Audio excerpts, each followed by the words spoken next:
نەخۆشی هاری مەترسی لەسەر تورکیا و باکووری کوردستان دروست کردووە. مستەفا چەتینی تەمەن 10 ساڵی خەڵکی بەدلیسی باکووری کوردستان بەوەی نەخۆشی هاری گیانی لەدەستدا. ئەو 21 ڕۆژ لانقەرە لەژێر چاودێری پزیشکەکاندا بوو. ڕۆژنامەی تورکیا لە راپۆرتێکدا باسی لە مەترسی سەگە بەڕەڵاکان لەسەر هاوڵاتیان کردووە. ڕۆژنامەکە مارێکی بڵاو کردوێتەوە.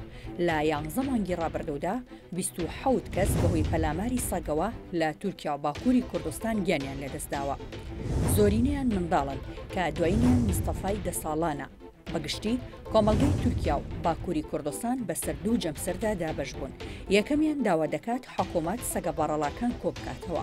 دومیشیان کە بە ئاژەڵ دۆستەکان ناسراون دژی ئەو داواکاریان. دوایگیان لە دەستدانی مستەفا نەخۆشی هاری لە نێو هاوڵاتیان و میدیاکانی تورکیا زیاتر باسی دەکرێت. بە گوێرەی توێژینەوە پزیشکیەکان نەخۆشی هاری بەهۆی گەزگرتنی سەگ دەگوازرێتەوە بۆ مرۆڤ. زۆربەی جار ئاژەڵە کێوەکان تووشی ڤایرۆسەکە دەبن. ئاژەڵە ماڵەکانی وەک مانگا، گوێدرێژ، مەڕووماڵات، پشیلە و سەگ تووشی ڤایرۆسەکە دەبن. ڤاکسینی نەخۆشی هاری هەیە. لە کاتی توشبوونیدا پێویستی بە چارەسەری خێرا دەبێت. بەرزبوونەوەی پلەی گەرمی لەش، سەرێشە، شێوان، دڵەڕاوکێ، زیادبوونی لیکی دەم، خەونبینینی ناخۆش، ڕشانەوە، هێڵنج و هەستکردن بە ترس دیارترین نیشانەکانی نەخۆشیەکان.